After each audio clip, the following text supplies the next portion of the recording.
My name is Drew Collins. I'm 18 years old. And 3 weeks before I was supposed to start college, I found out my parents stole $187,000 from me. My grandmother saved that money over 18 years, every month, every single month, so I could have a future. My parents drained it all to buy my brother a house. And when I asked why, my mother looked me straight in the eyes and said, "Because he's the one who actually matters in this family." I didn't scream. I didn't beg. I picked up the phone and called my grandmother. What she did next made the evening news. Before we begin, if you connect with this story, please take a moment to like and subscribe, but only if it truly speaks to you. Tell me in the comments, where are you watching from and what time is it there? Now let me take you back to 3 weeks ago. The day one phone call changed everything. I grew up in Ridgemont, small town, 12,000 people, the kind of place where everyone waves from their porch and nobody locks the front door. Our house sat on Oak Street, a brown ranch style with a patchy lawn and a basketball hoop Tyler stopped using years ago. 4 of us lived there: Mom, Dad, my older brother Tyler, and me. On paper, a normal family. In practice, a ranking system. Tyler was the sun. I was background noise.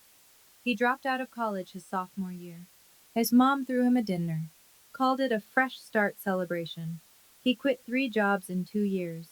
Mom called each boss ungrateful. He moved back home at 24. Mom redecorated his old room. Me? I made honor roll every semester. I joined debate team, worked part-time at the coffee shop on Birch Avenue starting at 15, bought my own textbooks, my own clothes, never asked for gas money. And every time I brought something home, a trophy, a grade report, an acceptance letter, Mom would glance up from whatever she was doing and say, "That's nice, Drew." I remember one evening specifically, junior year. I walked in with a report card, straight A's again, and Mom was on the phone with Tyler. She waved me off without looking, pointed at the kitchen counter. I set the report card down. It was still there 3 days later, unopened. Dad sat at the end of the table most nights, quiet, eyes on his plate. He never said I didn't matter. He just never said I did. The only person who ever made me feel like I counted was my grandmother, Grandma Ruth. She told me when I was 10, "This money is yours, sweetheart. I saved it for your future." I never doubted that. Not once. I didn't know Mom had started draining the account the previous November. Let me tell you about my brother, Tyler Collins, 26. Tall, easy smile. The kind of guy who walks into a room and everyone likes him. He got that from Mom. The charm. The way people just gravitate. What he didn't get was follow through. He enrolled at State, lasted 3 semesters, then told Mom the professors didn't understand his potential. She agreed. He tried sales, quit, tried bartending, fired, tried freelance graphic design, which mostly meant sitting in his apartment scrolling Reddit while invoices went unpaid. Every single time, Mom had an explanation. The system isn't built for creative people like Tyler. His boss was threatened by him. He just needs the right opportunity. And every single time I succeeded at something, Mom had an explanation for that too. Girls have it easier, less pressure. Drew's just book smart. That's not the same as real world smart. She doesn't have Tyler's burdens. Thanksgiving last year. I'd just gotten accepted to 3 universities. I was waiting for Mom to bring it up at dinner. She didn't. As instead, she stood at the head of the table, raised her glass, and said, "I want everyone to know. Tyler is going to do something incredible. I believe that with my whole heart." The table clapped.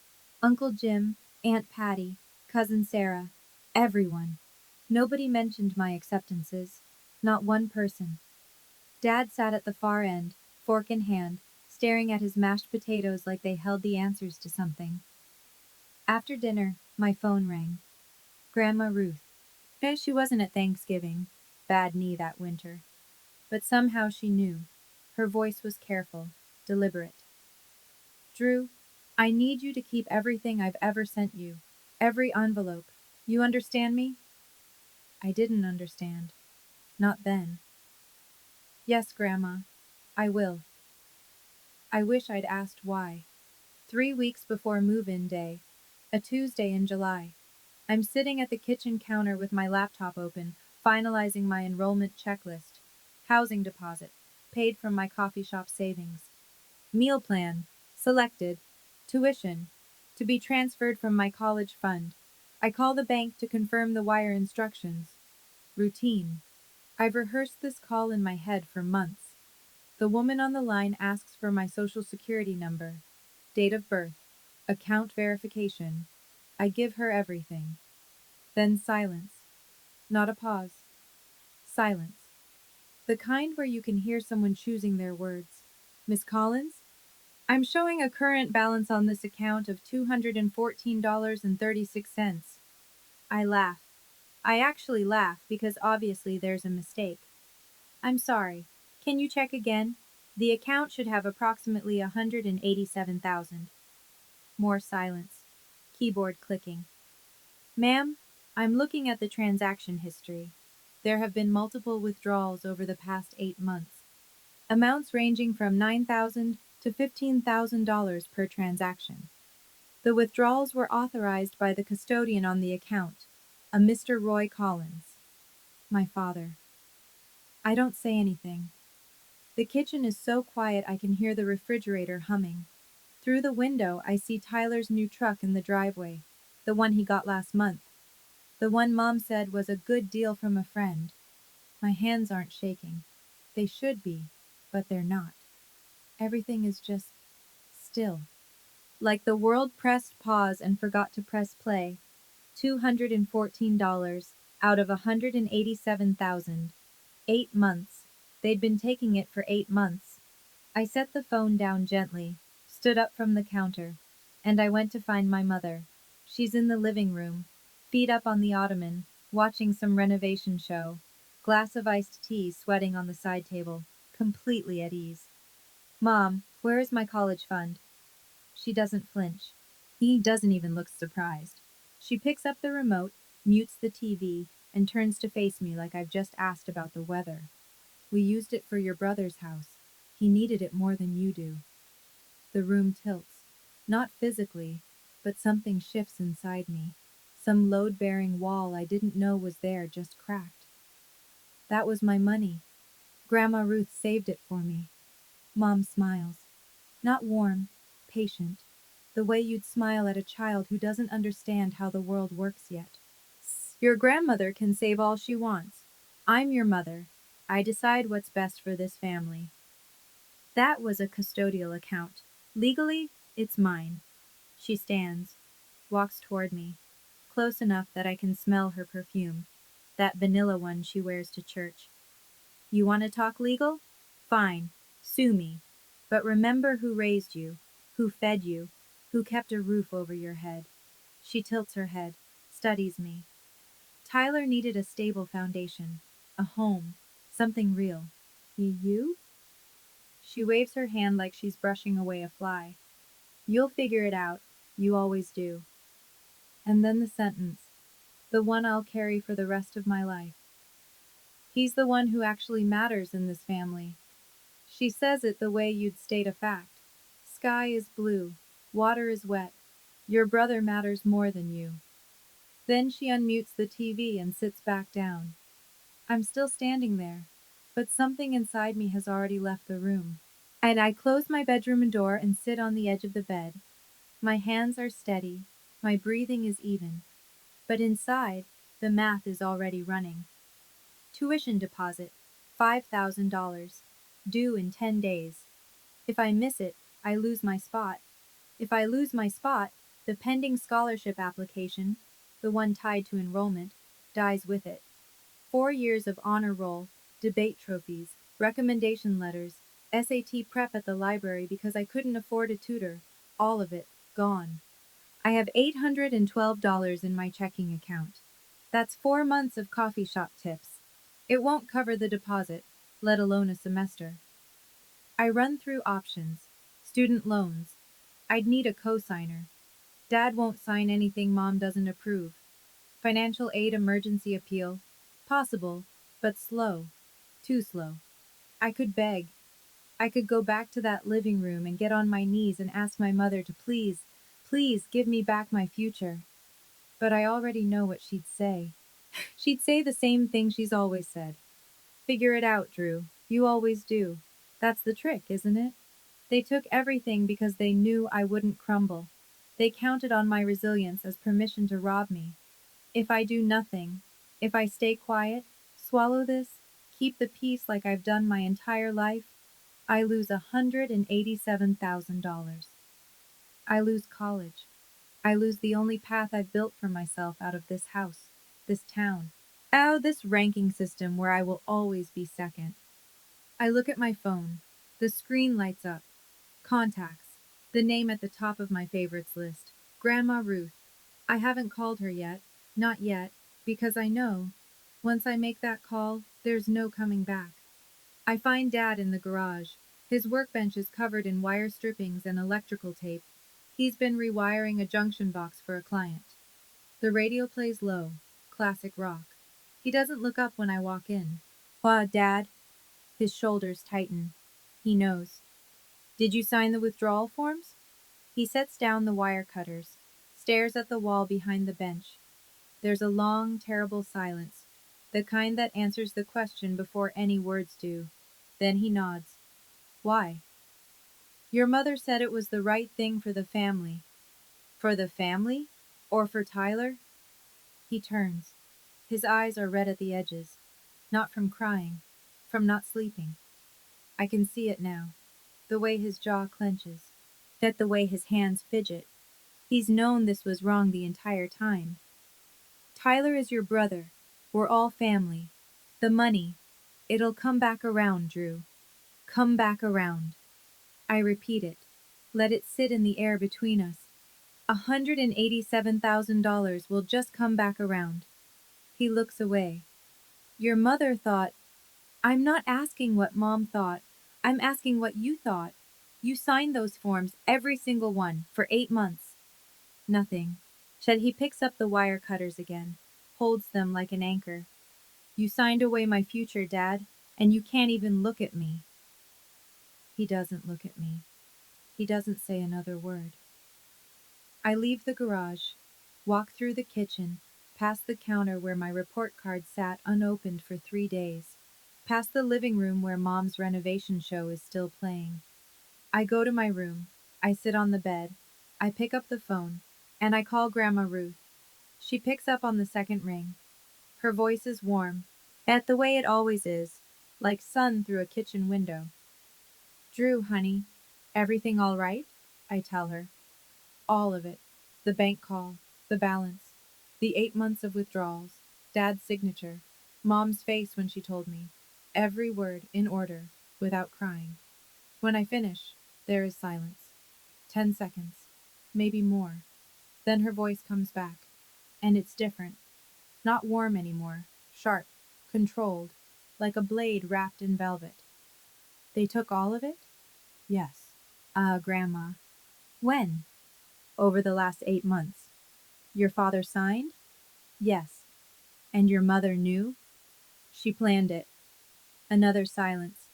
I hear her breathing, slow, deliberate, the way she breathes when she's thinking, really thinking, about what comes next. Drew, listen to me carefully. Her voice is steady now. No tremor, no hesitation. That money is yours, not theirs, not the family's. Yours. Do you understand me? Yes, ma'am. I have every document, every single one. From the day I opened that account. Something in my chest loosens.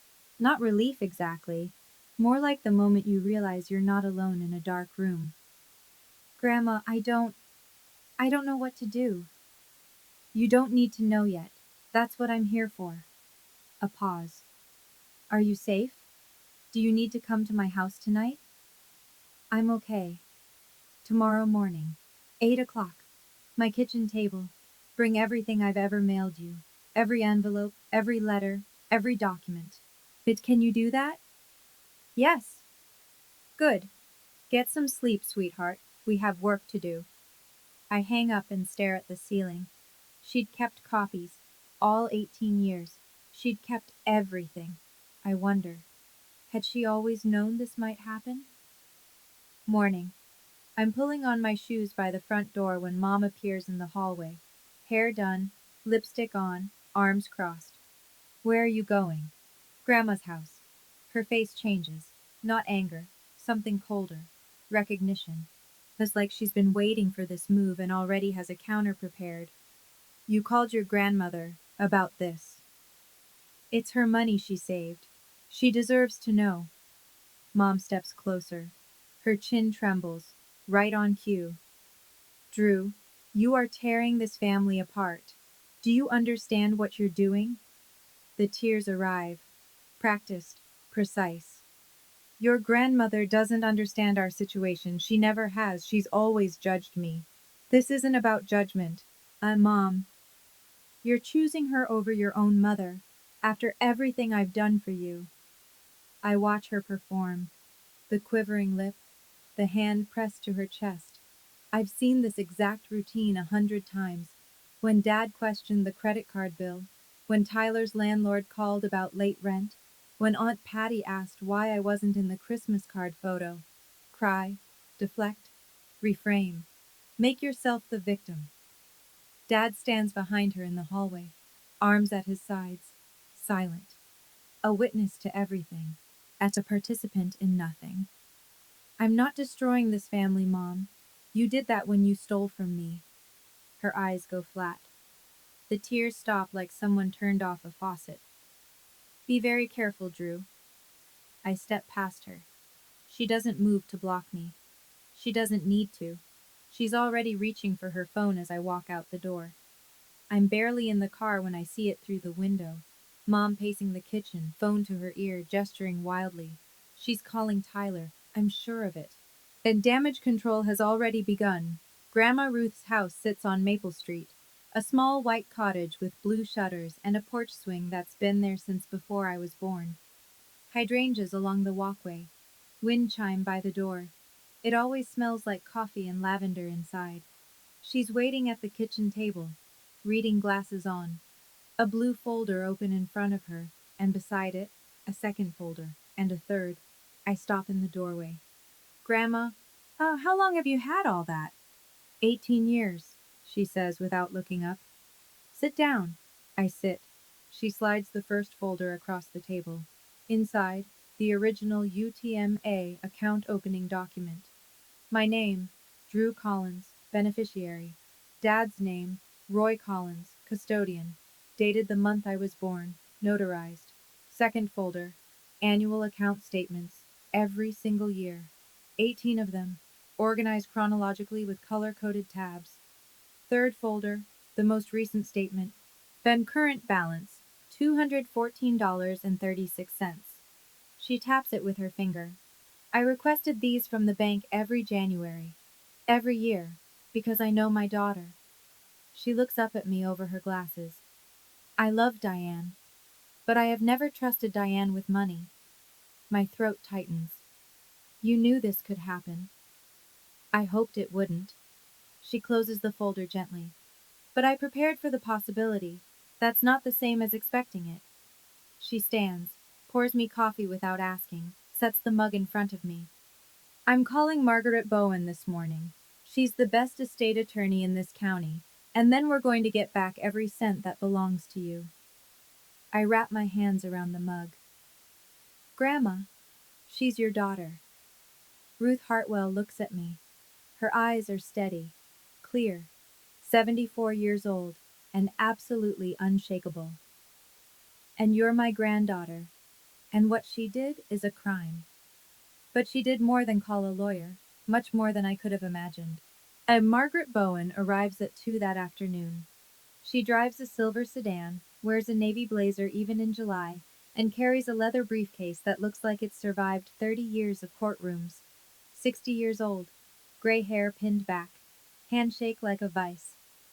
She sits at Grandma Ruth's kitchen table, puts on reading glasses, and goes through every document in those blue folders, page by page. 20 minutes of silence except for the occasional sound of paper turning. And then she takes off her glasses and sets them down. Mrs. Hartwell, this is straightforward. She looks at me. Drew, this is a UTMA account. Uniform Transfers to Minors Act. The money in this account has belonged to you since the day your grandmother deposited it. Your father was named as custodian, meaning he had a fiduciary duty to manage it solely for your benefit. She taps the final statement. At withdrawing $187,000 to purchase a home for another family member is not managing it for your benefit. It is a clear violation of fiduciary duty. And given the amount, this constitutes felony theft of custodial funds under state statute. The word felony hangs in the air like smoke. What are Drew's options? Grandma Ruth asks. Two paths: civil lawsuit for restitution, getting the money back, and a criminal complaint filed with the district attorney's office. Margaret pauses. You can pursue one or both. Ruth looks at me. I look at her. She doesn't tell me what to do. She never has. She just nods, once, and waits. Both, I say. Margaret writes something in her notebook and closes it. I'll file the complaint tomorrow morning. I'll need both of you available for statements. She shakes our hands at the door. Firm, professional. The wheels are turning now. And they don't stop for anyone. After Margaret leaves, I expect Grandma Ruth to sit back down. Rest. Process. She doesn't. She picks up her phone and scrolls through her contacts with the focus of a woman who has already mapped out her next 3 moves. Grandma, what are you doing? Calling Karen Avery. I blink. Karen Avery, the reporter, Channel 7. She was my student, class of 2003. Good head on her shoulders, honest. Grandma, are you sure? That's public. Everyone will know. Ruth sets the phone on the table and looks at me. Really looks at me. Not with anger, not with urgency, with the calm certainty of someone who has watched her daughter rewrite the truth for 40 years.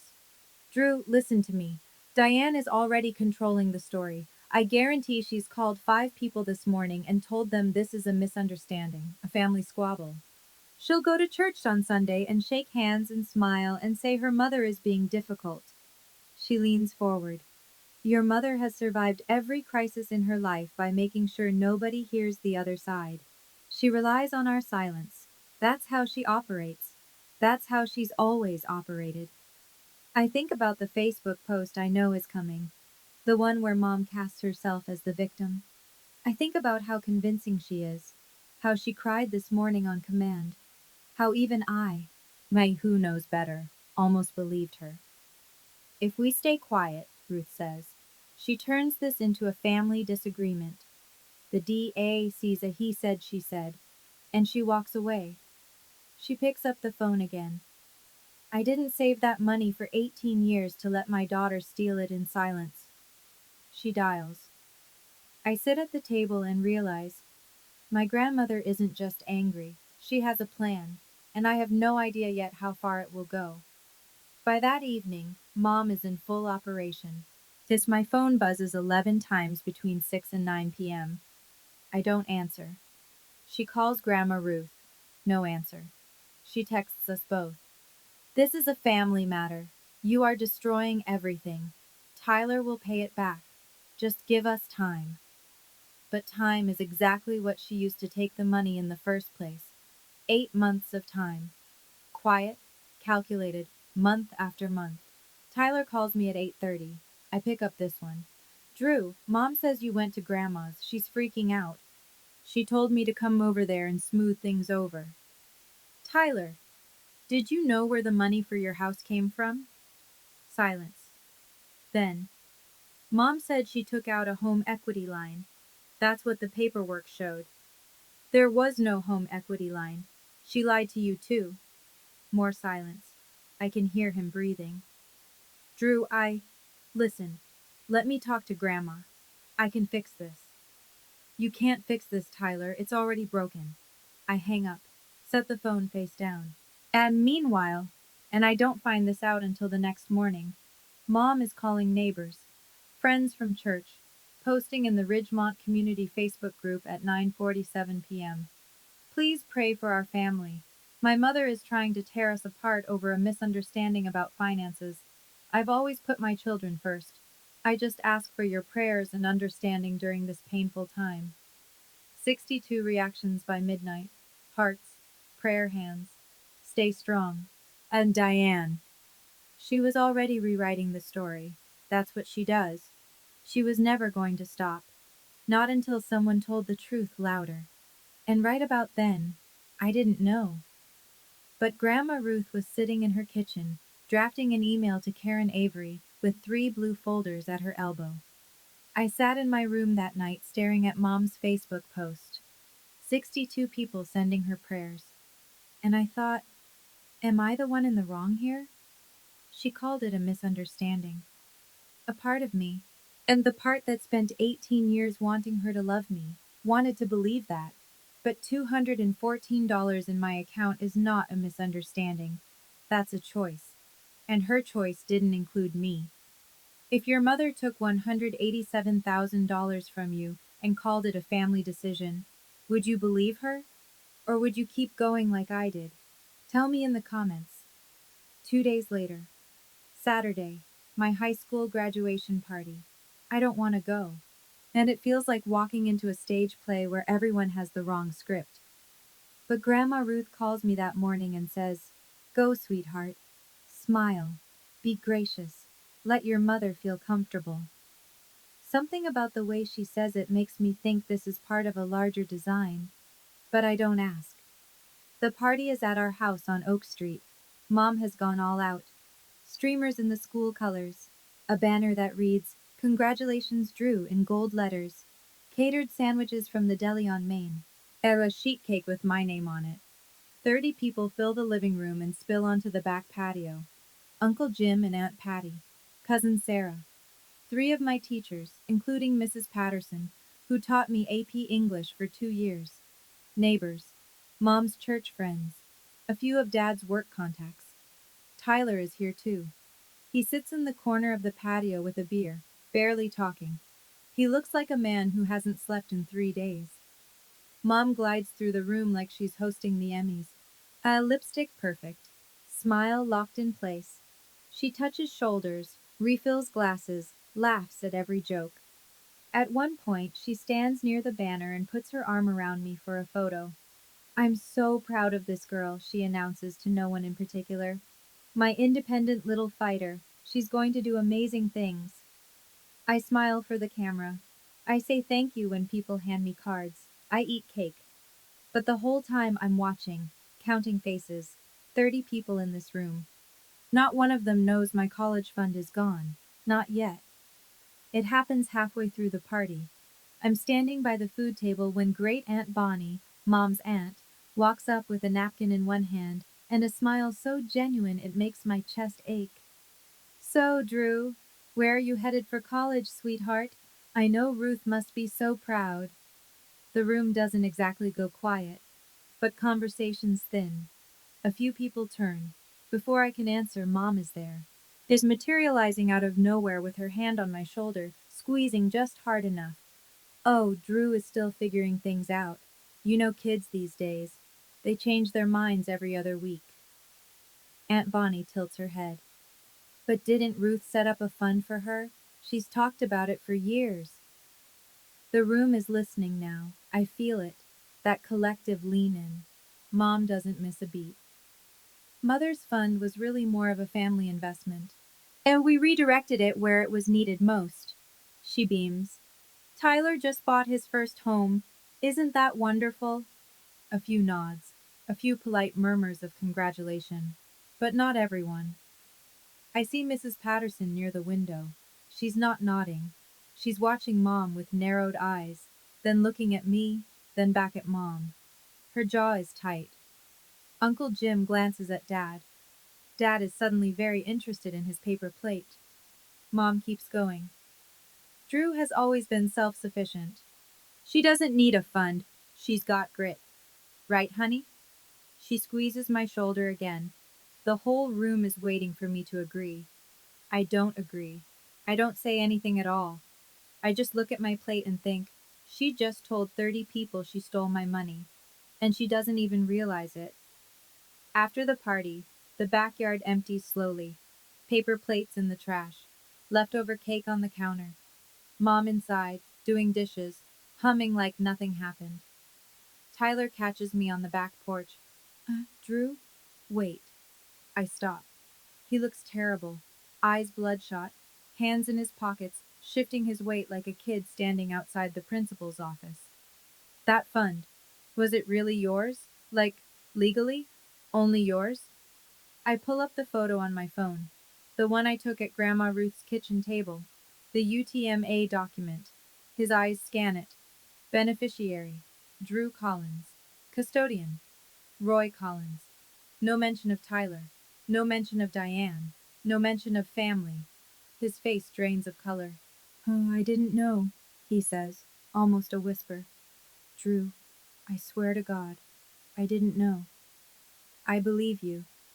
Mom said, she told me it was a home equity line of credit. She showed me paperwork. She said it was all legitimate. There was no line of credit, Tyler. He sits down on the porch step, puts his head in his hands. For a long moment, neither of us says anything. The crickets are loud. A car passes on Oak Street. What do you want me to do? He asks. I sit down next to him, not close. But next to him. I don't want anything from you. I just want what's mine.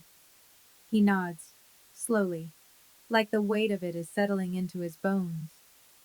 She lied to me too, he says quietly. She looked me right in the face and lied. Yeah, I say. She did. We sit there in the half dark, two siblings on opposite sides of a theft neither of us planned.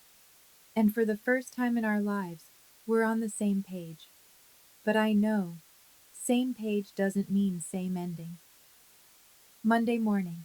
Mom opens the mailbox and finds an envelope from the law office of Margaret Bowen. I know this because I hear her scream from inside my bedroom. Not a word. A sound, raw, furious, like an animal caught in a trap. 30 seconds later, she's banging on my door. You're pressing charges? Against your own parents? I open the door. She's holding the letter. Formal demand for restitution.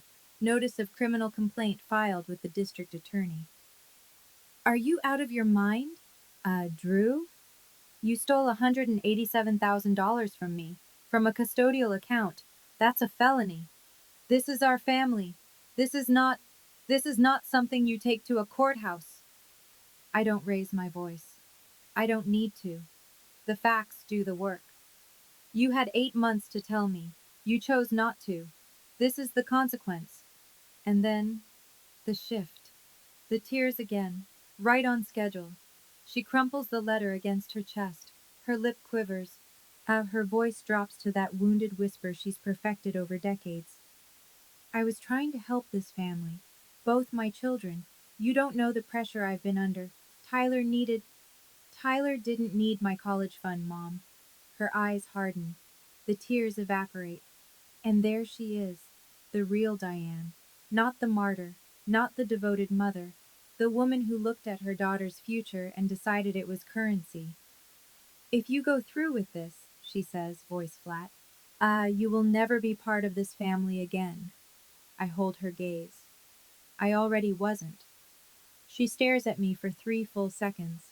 Then she turns, walks down the hall, and slams the bedroom door so hard the family photos rattle on the wall. The next morning, Grandma Ruth called Karen Avery, and everything changed.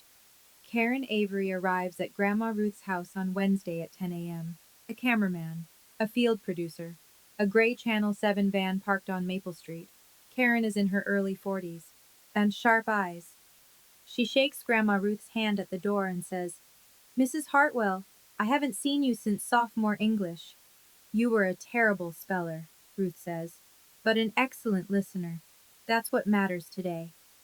They sit at the kitchen table. The blue folders are open, camera rolling. Ruth tells the story the way she does everything, calmly, completely without embellishment. 18 years of saving.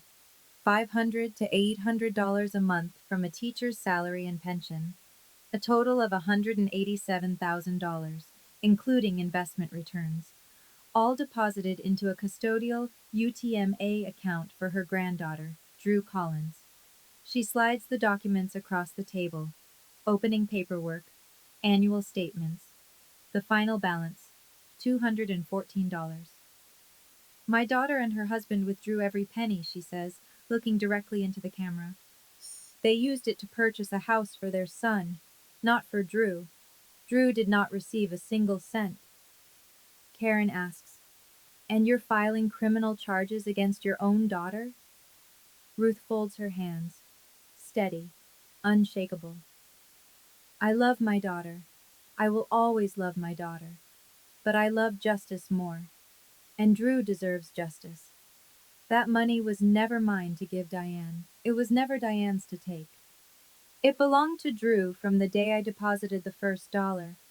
The camera holds on her face for a long moment. 74 years old, retired school teacher, backbone of steel. Karen Avery thanks her, packs up, and tells us the segment will air on Thursday evening's broadcast. 48 hours. In 48 hours, the whole town will know. Thursday, 6 o'clock news. I watch from Grandma Ruth's living room. She sits in her armchair, hands folded in her lap, eyes on the screen. And neither of us speaks. The segment runs 4 minutes.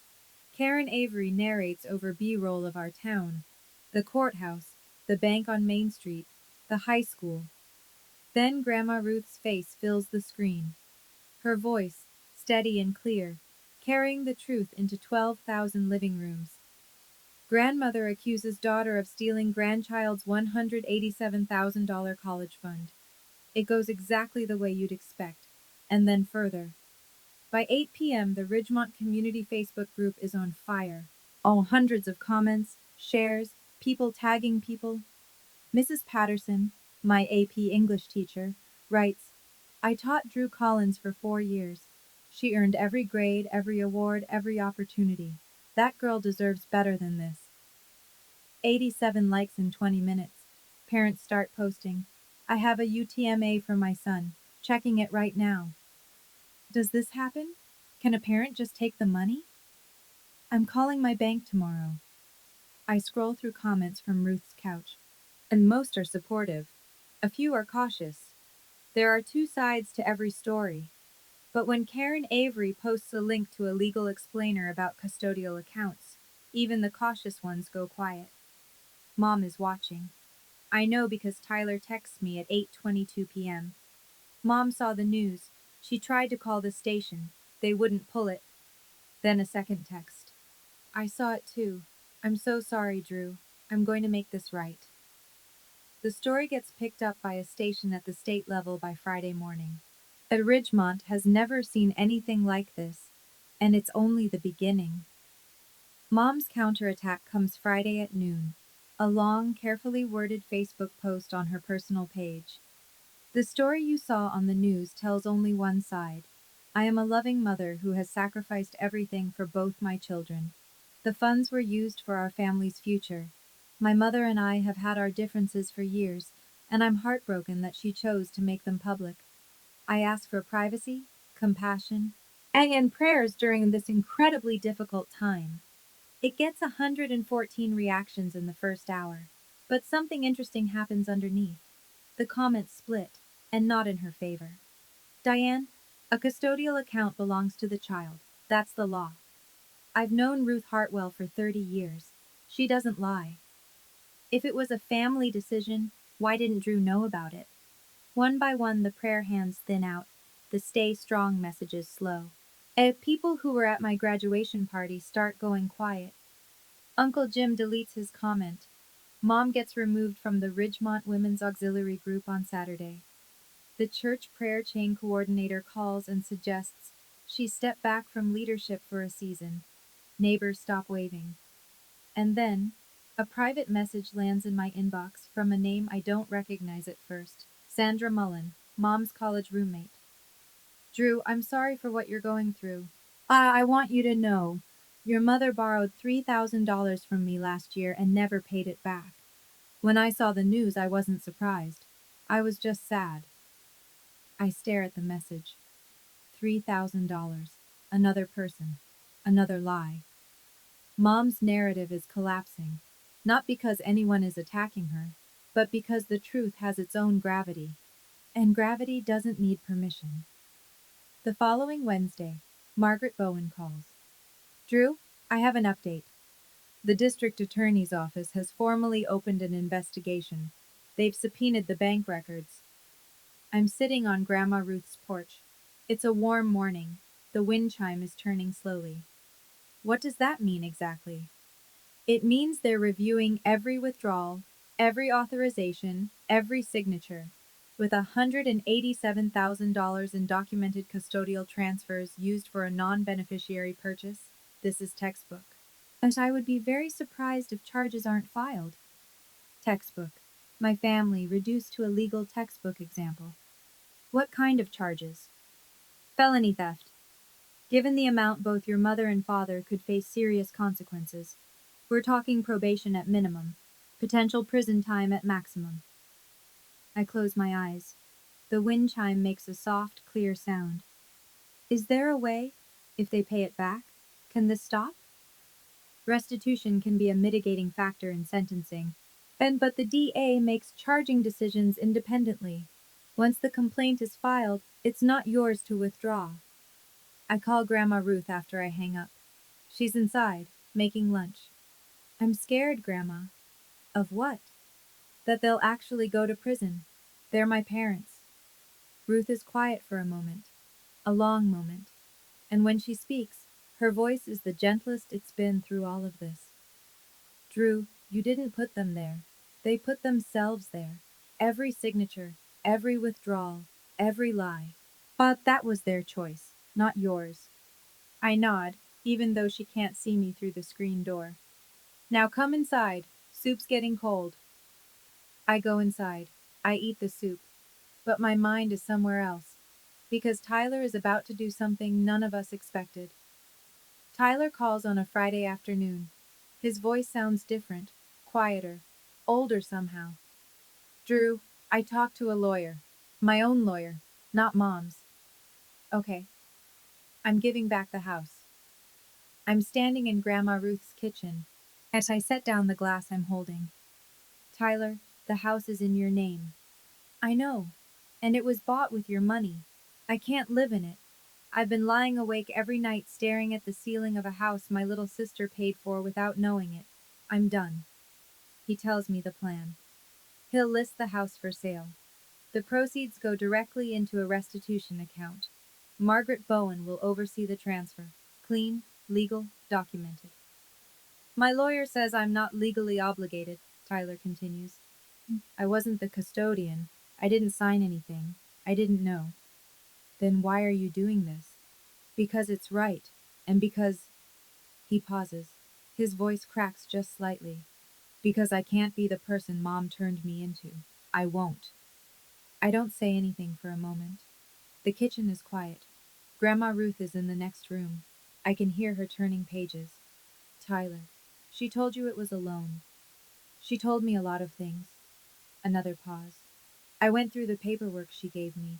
Bet the home equity line of credit documents? They're fake, Drew. There's no HELOC, no lender, no loan number. She fabricated them. The air leaves my lungs. Mom didn't just steal from me. She built a paper trail of lies to cover it. She forged documents. She lied to her own son's face. Thank you, Tyler, I say, because it's all I can manage. Don't thank me. I should have asked questions a long time ago. He hangs up. I sit down at the table and stare at the wall. This family is broken. But maybe not all of it. 2 weeks later, the DA makes it official. Diane Collins and Roy Collins are formally charged with felony theft of custodial funds. The amount? $187,000. The charge? Misappropriation of UTMA assets held in fiduciary trust for a minor beneficiary. Karen Avery runs the update on Thursday's broadcast. Ridgemont couple faces felony charges after allegedly draining granddaughter's college fund. Mom hires a defense attorney. That his strategy is predictable. Argue that as custodian, Roy believed he was acting within his rights, that the family understood the funds to be collective. A misunderstanding of custodial obligations. But the bank records tell a different story. 9,000 here, 12,000 there, 15,000. Spread over 8 months, just below the reporting thresholds that would trigger automatic alerts. Calculated, deliberate, not a misunderstanding, a strategy. And then Tyler's revelation about the fabricated HELOC documents reaches the DA. That changes everything. Falsified paperwork turns a bad decision into premeditation. Roy, through his lawyer, approaches the DA with a plea offer. He wants to cooperate, admit fault, accept responsibility. Mom refuses. She's still fighting, still insisting this was her right as a mother. I watch the news from Grandma Ruth's living room. The same armchair, the same folded hands. I didn't want them in court, I say to no one in particular. I wanted them to be my parents. Ruth reaches over and squeezes my hand. She doesn't say anything. She doesn't need to. Outside, the street light on Maple flickers on. The sun is going down over Ridgemont, and the Collins family, whatever that word used to mean, will never be the same. But the truth is out, and truth, unlike money, can't be withdrawn. While the legal machinery grinds forward, as Grandma Ruth does what she's always done. She acts. On a quiet Tuesday, she meets with Margaret Bowen at the attorney's office downtown. I sit beside her. Margaret has paperwork spread across the conference table, but this time, it's not about the case. It's about the future. I want to establish an irrevocable trust, Ruth says. For Drew, no family member as trustee, a corporate trustee, the bank. Margaret nods. That's the safest structure. No individual access except Drew, and only after she turns 21. Distributions limited to education and essential living expenses. Ruth opens her purse and pulls out a cashier's check. She slides it across the table. $42,000. I stare at it. Grandma, that's everything I have left. She says it plainly, like she's telling me the time. My savings, my pension reserve, everything that isn't this house and my social security. I can't take that. You're not taking it. I'm giving it. But the same way I gave the first dollar 18 years ago. She puts her hand on mine. Her fingers are thin, warm. It's not 187,000, but it's enough to start. I cry. For the first time since this whole thing began, I sit in the lawyer's office and cry like I'm 10 years old. Ruth doesn't tell me to stop. She doesn't say it'll be okay. She just holds my hand and waits until I'm done. You are worth every penny, Drew. You always have been. Margaret files the trust paperwork that afternoon. $42,000. Protected, untouchable, waiting for me. My grandmother is 74 years old. She just gave away her entire safety net. For me. Because she believes I'm worth it. And for the first time in a long time, I believe it too. Consequences don't arrive all at once. They accumulate like snow on a roof. Quiet at first, then heavy enough to change the structure. As Mom gets let go from her part-time job at Ridgemont Floral. Mrs. Garza, the owner, calls her into the back room on a Monday and says, Diane, I can't have someone facing felony charges representing my shop. I'm sorry. Mom tells Dad it's because business is slow. Dad knows better. He doesn't say anything. Dad's work dries up too. He's a self-employed electrician, has been for 20 years. But in a small town, reputation is the only resume that matters. 2 regular clients cancel contracts the same week. A third stops returning calls. Nobody sends a formal letter. They just disappear. Mom gets removed from the church women's auxiliary board. Not asked to step down. Removed. Pastor Davis calls the house and requests a private meeting. Mom doesn't go. The neighborhood shifts, subtle but unmistakable. Mrs. Whitfield across the street used to wave every morning. Now she checks her mailbox with her back turned. Bet the Petersons next door stop inviting my parents to the 4th of July barbecue. Tyler sells the house. It closes in 6 weeks. Net proceeds after fees $178,000. Every cent goes into the restitution fund that Margaret Bowen set up. Tyler moves into a studio apartment across town. He picks up extra freelance work. He doesn't complain. Tyler and I still talk. Short conversations, careful ones. Yet he texts every few days. Hope classes go well. I reply, thanks, hope you're okay. We're not where we were, but we're not gone either. The town doesn't forget, but the town also doesn't pile on. People just adjust. They rearrange their understanding of who Diane Collins really is, and that for someone who built her life on image, is the worst punishment of all. I don't ask for help. I never have. That's kind of the whole problem. But help comes anyway. Mrs. Fole Patterson, my AP English teacher, the one who watched Mom's speech at the graduation party and didn't nod, starts a GoFundMe 3 days after the Channel 7 story airs. The title? Help Drew Collins Get to College. Goal? $20,000. It hits 20,000 in 16 hours. By the 72-hour mark, the total is $67,000. Donations from across the state. $5 here, 50 there, a few anonymous gifts of 500. People I've never met. Writing notes like, I was the overlooked daughter too. Go get your degree. And, Ruth Hartwell taught my mother in 1987. The apple doesn't fall far. Then the university calls. The admissions office. A woman named Dr. Simmons. Drew, we've been following your situation. We'd like to offer you a full tuition scholarship based on your academic merit and demonstrated community leadership. I'm sitting on Grandma Ruth's porch when she says it. My hand shakes for the first time in weeks. So, full tuition? Full tuition. 4 years. We believe in you, Drew. I hang up and walk inside. Ruth is at the kitchen table. Always the kitchen table. Reading the newspaper. I stand in the doorway. She looks up. I got it, I say. Full scholarship. Her face doesn't change at first. Then her chin trembles.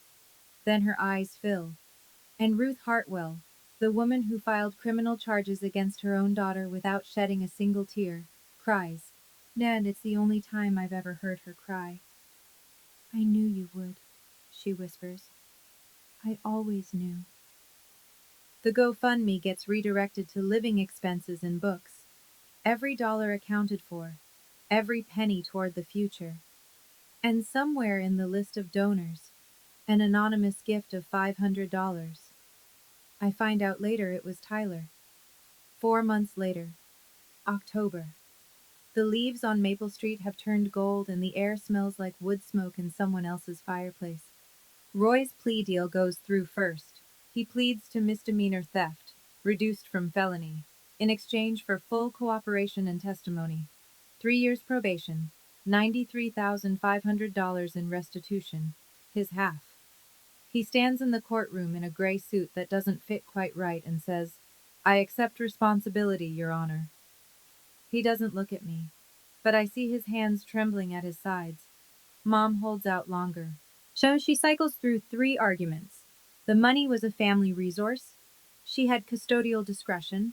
Ruth was acting out of spite. Her attorney pushes each one. The judge listens. The evidence speaks louder. The fabricated HELOC documents seal it. In the end, Diane Collins accepts the plea. Felony theft, reduced to Class 4. 5 years probation. $93,500 in restitution. 200 hours of community service. No prison time, but a permanent felony on her record. And she says nothing in court. Not, I'm sorry, not, I was wrong. She signs the paperwork, stands, and walks out of the courtroom without looking at anyone. Tyler's house sale covers $178,000 of the total restitution. Mom and Dad owe the remaining $9,000 through monthly payments. Combined with Ruth's trust, the scholarship, and the GoFundMe, I start college in the fall. On time, fully funded, textbooks bought, dorm room assigned. And I sit on my new bed on move-in day and let the math settle in. Justice doesn't feel like victory. It feels like grief with a receipt. There was a moment. I keep thinking about it. If Mom had just said, "I'm sorry." 2 words. Would I have dropped the charges? I don't know. But she never said it. Not once. Not even today. That's the part I keep coming back to. Not the money, not the courtroom, the silence where an apology should have been. And I sometimes wonder if your parents did this to you, and they never once said they were sorry, even with the evidence in front of the judge, even with the whole town watching, could you forgive them? Or would you hold the line? I don't have the answer yet. Maybe I never will. But I'd really like to know what you think. Would you forgive? Or would you protect your boundary? Tell me in the comments. I read every single one. It's November now. My dorm room is small. A single bed, at a wooden desk, a window that looks out over the main quad where students cut across the grass between classes. On the wall above my desk, there's one photo. Grandma Ruth and me on graduation day. She's wearing her blue cardigan, the one with the buttons she's had since I was a baby. I'm in my cap and gown. We're both smiling. It's the only photo from that day I kept. People ask me sometimes, friends here at school, a roommate, a professor who read the article, whether I hate my parents. And I don't. That's the honest answer. And it surprises people. I'm angry. I'm hurt in places I don't fully understand yet. But hate takes energy I'd rather spend elsewhere. What I feel is something quieter than hate and heavier than sadness. It's the weight of knowing that the people who were supposed to protect you chose not to. I'm not telling this story so you'll feel sorry for me, and I'm not telling it so you'll despise my mother. As I'm telling it because I spent 18 years believing that silence was strength, that if I was just good enough, quiet enough, easy enough, eventually I'd be seen. I was wrong. Silence wasn't strength, it was permission. And when I stopped giving permission, everything changed. If you're in a situation where someone in your family is taking from you your money, your peace, your sense of self, I want you to hear this. Setting a boundary is not betrayal. It's not burning a bridge. And it's building a door. One that only opens from your side. You get to decide who walks through. I don't know if my parents will ever come back to that door. But for the first time, the door is mine. I call Grandma Ruth every Sunday night at 7. She's still in the house on Maple Street. Still has the blue shutters, the wind chime, the hydrangeas. She told me last week that the porch swing needs new chains. I told her I'd fix them over winter break. And she said she'd believe it when she saw it. The blue folders are still in her kitchen drawer. Just in case, she says. I don't argue. Tyler texts me every few days. Short messages. Nothing heavy. How's the food in the dining hall? Terrible, but free. Ha! Hang in there. We're rebuilding something. I don't know what to call it yet. It's not what it was before, because what it was before wasn't real. This is slower, more careful, built on something that might actually hold. But Mom and Dad, I don't talk to them. No calls, no texts, no visits. 2 months after the sentencing, a letter arrived at my dorm. Handwritten. Mom's stationery.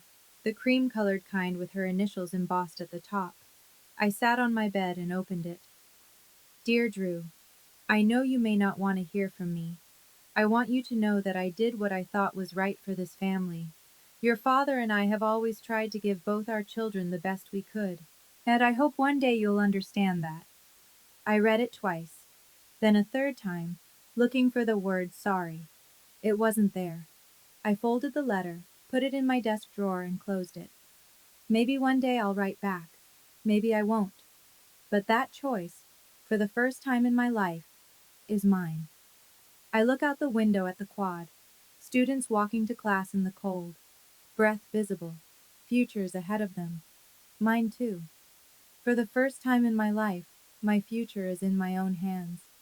If you're still here, if you stayed through all of it, thank you. I know this story is heavy.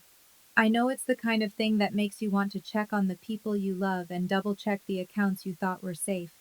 I know because I felt all of that. And I lived it. I didn't tell you this for pity. I didn't tell you this for revenge. I told you because somewhere out there, someone is sitting in their bedroom right now, staring at a bank statement that doesn't make sense. And they're wondering if they're crazy. They're wondering if it's worth the fight. They're wondering if standing up means losing everything. It might. I won't lie about that. I lost my parents. I lost the version of my family I thought I had. I lost months of sleep and years of trust. But I gained something too. I gained my future. I gained my self respect. I gained a grandmother who taught me that love and accountability aren't opposites, they're the same thing. And I gained this, the knowledge that I am not the person who sits quietly while someone takes what belongs to me. Not anymore. If that speaks to you, if you've been the quiet one, the overlooked one, the one who keeps the peace at the cost of your own peace, I hope you hear me. You are worth standing up for, even when the person you're standing up to shares your last name. And Grandma Ruth, if you're listening, thank you for every envelope, every dollar, every Sunday phone call. I love you more than I know how to say. Thank you for staying until the very end. If this story made you feel something, please hit subscribe and tap that notification bell so you don't miss what's coming next. And if you've ever dealt with a family member who took something that was yours, money, trust, your sense of belonging, I want to hear your story. Drop it in the comments. I read every single one, and so does this community. There's another story linked in the description about a woman whose in laws tried to seize her inheritance at a family dinner in front of 40 guests. The way she handled it? You'll want to see how that one ends. I'll see you there.